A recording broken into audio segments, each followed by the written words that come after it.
Bien bonjour et bienvenue dans une autre revue très spéciale et ce soir nous avons le Transformer Ectotron Ecto 1.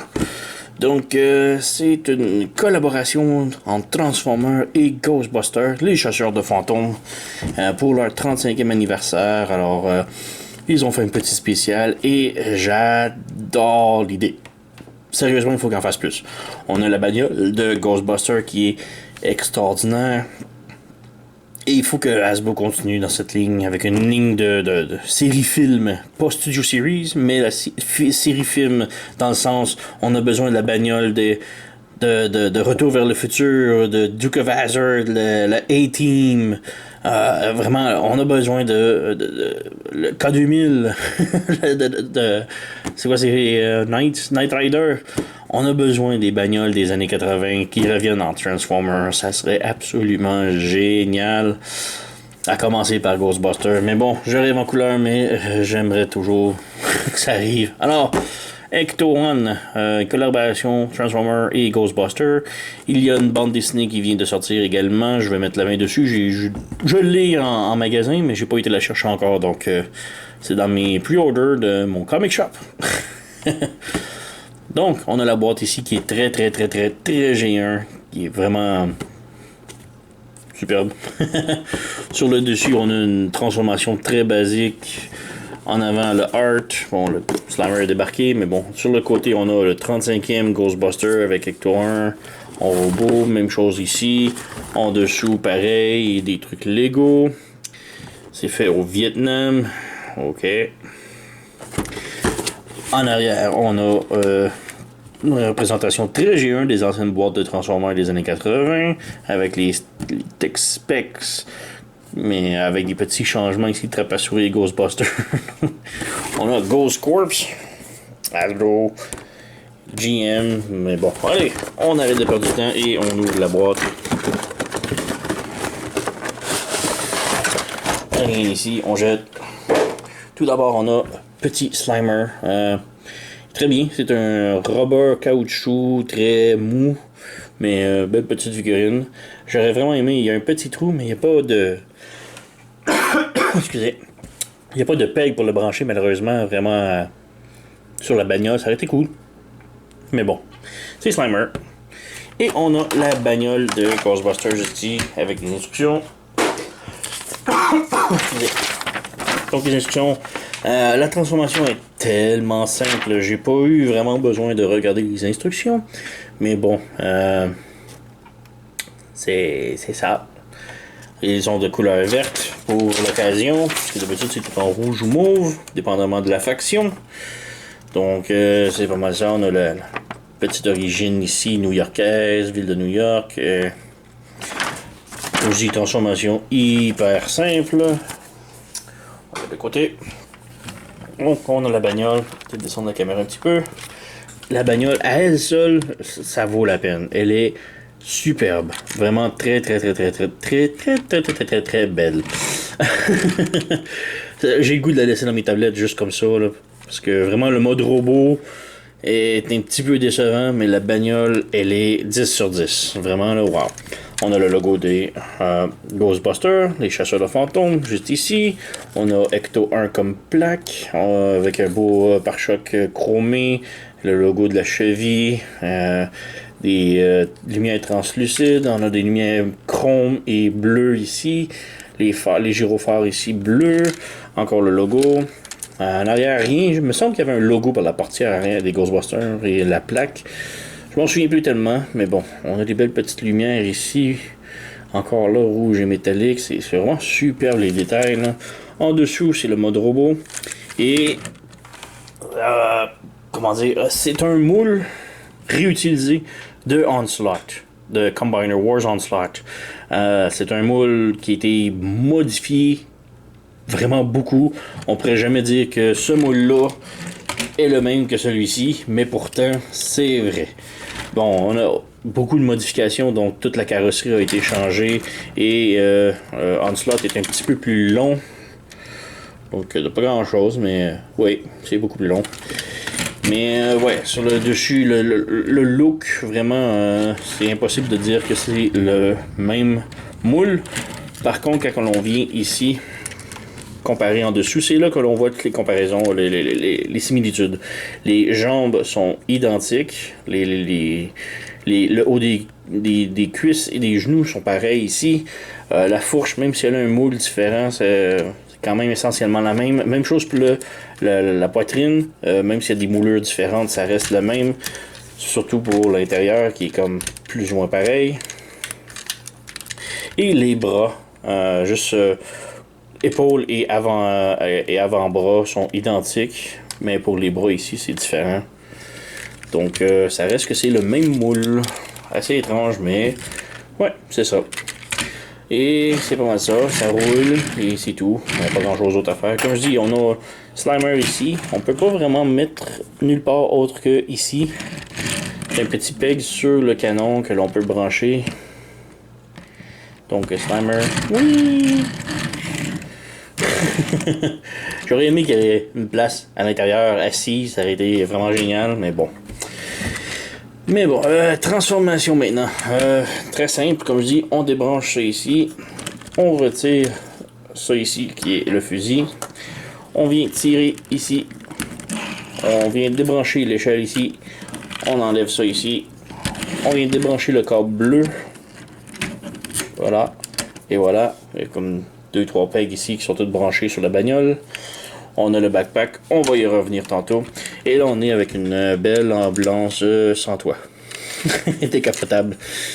Et commencer avec les portières ici. On appuie sur le dessous. Ça l'ouvre comme ça. Et on ramène vers le dessus. Par-dessus comme ça. Et on ramène jusqu'au gyrophare. Même chose de l'autre côté. On appuie, on lève et on rabaisse. Voilà. On peut commencer par les jambes. L'échelle ici, c'est juste la laisser plus de l'arrière. C'est vraiment fatigant sinon. On ouvre ici les panneaux. Comme ça. Et on vient déclipser ici. On a 2 pegs. Voilà. On a 2 pegs juste ici. Qui sont branchés dans ces trous-là. Et maintenant, on peut juste Combiner Wars les jambes jusqu'à ce qu'elles lock en arrière ici. Et on referme les panneaux. En ayant fermé les panneaux, les pieds sont restés à l'extérieur. On vient séparer les jambes. Et juste ici, où c'est vide, on peut venir flipper ça. Ça va faire le talon. Même chose de l'autre côté. Comme ça. Et nous avons les jambes complètement transformées. On va lever la caméra un tout petit peu. Que vous puissiez voir. Pour les bras maintenant, c'est simple. On vient défaire le capot ici. On amène chaque côté. On tourne ici. On tourne ici.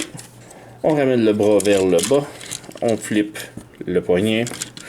Même chose ici. On flippe le poignet. Allez, voilà. C'est ça. Pour les épaules maintenant, c'est très simple. On a les windshield wipers, comme on dit. Les lave-glaces. Non. Bref. Ici, cette partie-là, on appuie dessus. Et ça fait comme rabaisser un petit peu. Et c'est juste assez pour faire pivoter l'épaule comme ça. Donc on revient ici, on appuie, comme ça, et on tourne, comme ça. Voilà, c'est fait, très simple. On ouvre le plastron, on fait sortir la tête et on referme. Donc on a la tête de sortie et la transformation complète. Et c'est là que tout va commencer par s'écrouler. Donc on revient en arrière, on a le trou ici, on peut venir prendre le backpack, on fait flipper ici le truc rouge, on prend le truc en dessous ici, on le ramène vers le haut, comme ça, et juste avant de le fermer, on a un tout petit trou juste en haut que l'on vient brancher le câble ici, on branche à l'intérieur, voilà, et on referme complètement, comme ça. Et là aussi, on a ce truc-ci ici. On a un peg et un trou ici.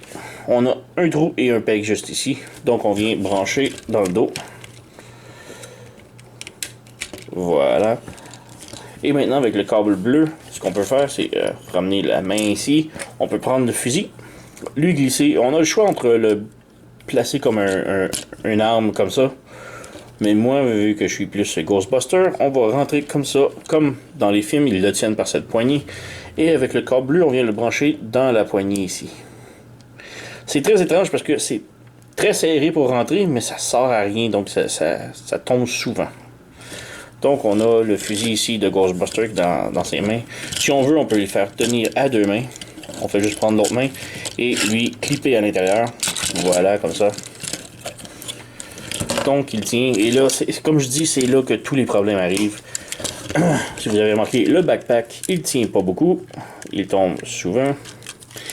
Mais surtout, ce qui me rend complètement dingue, ce sont les genoux. Comme vous voyez, il tient pas. Les jambes ne tiennent pas. Ça ne tient pas du tout. Les jambes sont excessivement lourdes. C'est comme je dis, le peg ici a sorti. Le backpack, il tombe tout le temps. C'est très frustrant. Mais une autre chose, les panneaux ici tiennent pas tout à fait. Donc, il faut vraiment qu'ils soient rentrés dans le fond et clip. Ça clip, mais malheureusement, ça se déclipe facilement. Et la moindre, vous lui donnez 1 mm et tout de suite, le genou tombe. Vous voyez? Vous blanchez, vous bougez et voilà, ça tombe. Tout ce qui est jambes est absolument horrible sur cette figurine-là. C'est vraiment très dommage. Les chevilles, vous voyez, les chevilles sont déjà rentrées. Ça arrête pas de vouloir rentrer en dedans. Ça me rend complètement dingue.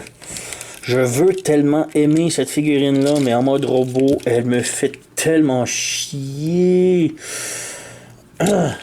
Mais elle est tellement belle et je veux tellement l'aimer. Et c'est du Ghostbuster et je tripe dessus, pareil. Je veux vraiment l'aimer. Mais, un coup que vous l'avez positionné, ne lui touchez plus. Ça va juste causer des problèmes. Mais elle est tellement superbe, avec quand même beaux détails et tout. On va juste lui enlever son arme. Et le backpack est déjà tombé tout seul. Juste montrer les articulations. La tête est sur un pivot, donc elle peut aller gauche et droite seulement. Elle peut monter et descendre, mais c'est comme ça brise la transformation un petit peu. Les bras peuvent monter comme ça, mais peuvent aussi pivoter comme ça. On a un joint en haut ici, au coude, mais on a un autre coude ici également, donc double. On a aussi une articulation en haut du coude. Le poignet peut rentrer et pivoter, mais ne peut pas pivoter à l'intérieur, tourner sur lui-même. On n'a rien à la taille. Les jambes, s'ils peuvent arrêter de flopper, peuvent faire la split. Et ça s'est ouvert tout seul encore. Bravo. Peut cliquer de l'avant comme ça. Peut aller en arrière, mais ça bloque ici. On a un pivot en haut de la cuisse. Le genou peut plier 90 degrés vers l'arrière. Et rien malheureusement aux chevilles. Talon peut rentrer, le pied peut monter, mais c'est tout, il n'y a rien aux chevilles. Donc, sérieusement, c'est une très, très, très, très belle figurine. Mais elle est juste comme incroyablement mal exécutée. Le backpack et le fusil qui ne veulent pas tenir du tout. C'est très, très dommage. On va essayer de le remettre juste pour le look. On lui rentre son arme dans la main. On met le câble. Comme je dis, le câble il rentre. Il est très serré pour rentrer, mais il sort tout seul. Pour aucune raison. C'est vraiment décevant. Mais sinon, comme je dis, c'est une super figurine. Elle s'est déjà sortie ici. La jambe veut comme rentrer. Le backpack retombe. Ah! C'est chiant. Donc, encore ici, l'autre jambe maintenant qui rentre. Ça clippe fort, vous l'entendez clipper fort, mais ça. Bon, là c'est le talon, merci. Là c'est le backpack. Tout veut vous faire chier de cette figurine. Puis vous voulez tellement l'aimer. On va me faire chier. Comme je dis, elle est tellement superbe, vous voulez tellement l'aimer, mais il y a tellement de trucs chiantes avec. Ouais. Petite comparaison maintenant avec son moule sœur. Donc comparaison rapide ici avec Onslaught qui est son moule sœur, dirais-je. Donc on peut voir qu'il y a quand même une très très très grosse différence, mais les cuisses et les hauts des cuisses sont les mêmes pièces. Même si la fourche est comme moulée différent, c'est exactement essentiellement le même. Le torse également. Et les bras, pas les avant-bras ici avec le même, mais juste en haut ici, du coude à l'épaule. C'est exactement la même pièce également. Donc, ouais, c'est très. Ils ont fait une excellente job de remouler cette figurine-là. Mais ouais, ça donne quand même une super belle figurine. Et malgré tous les défauts qui me rendent dingue je recommande quand même la figurine. C'est juste tellement un truc inusité d'avoir un Transformer Ghostbuster que il faut encourager ça. Et avec le temps, peut-être qu'on va avoir notre Retour vers le futur, notre Duke of Hazzard, notre A-Team, notre K2000 Knight Rider. Ça serait vraiment cool que ça commence à aller dans cette lignée-là. Donc, moi, j'encourage ça. Et je recommande quand même la figurine malgré tous les problèmes de genoux lousses, de talons lousses, de câbles qui tombent, le backpack qui tient pas. C'est quand même une figurine superbe et on veut quand même tout l'aimer. Ne serait-ce que pour la bagnole, c'est un 10 sur 10 et que la figurine, c'est un gros 5 sur 10. Étant généreux. Reste que le look, si vous, comme là, il est positionné, je n'y touche plus, c'est une belle figurine, vraiment, là, qui vaut la peine. Mais surtout que je joue avec, c'est là que tous les problèmes arrivent et qui sont vraiment chiants. Donc, soyez quand même avertis avec cette figurine-là. Comme je la recommande tout de même. C'est quand même une superbe belle figurine. Donc, ouais, c'est pas mal ça. Donc, merci d'avoir écouté et à la prochaine.